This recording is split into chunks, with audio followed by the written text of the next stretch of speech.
Hello friends, today we're talking about Samsung. That is very big update and funny update. That is Samsung kills Blu-ray players, blame streaming, smart TV, and Apple. So we're going to talk about this update. So let's get started.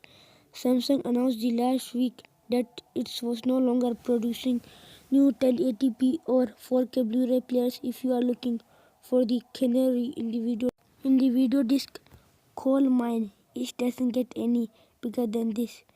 Whether it's the latest artist or the hip new show on Netflix, streaming media is the norm today, and owning a streaming movie is more convenient than ever thanks to digital copies and services like Movie Anywhere.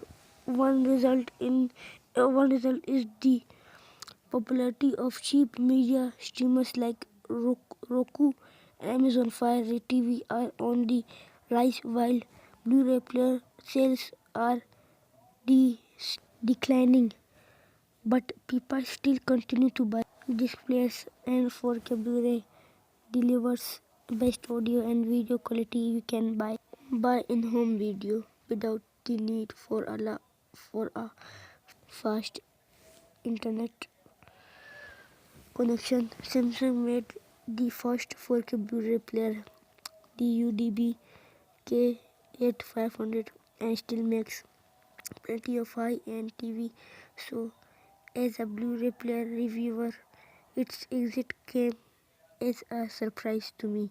Some experts say the Samsung's new partnership with Apple had influence on the decision, but I can't help but wonder how long the Blu-ray format can survive without the big S. So friends, so दोस्तों ये था video. अगर आपको video पसंद है please subscribe like share करना। मेरी बीमारी में आपके लिए वीडियो तैयार की, पर कोई बात नहीं। तो दोस्तों मैं भी ज़्यादा लंबी बात नहीं कर सकता कि वीडियो बहुत लंबी चलेगी, मैंने बहुत ज़्यादा बात की। तो बस इस वीडियो के लिए इतना ही। मेरा नाम है सन, आप देख रहे थे टेक मास्टर। फिर मिलूँगा आपसे नई वीडियो के साथ। तब तक देखते रहो अपना चैनल टेक मास्टर।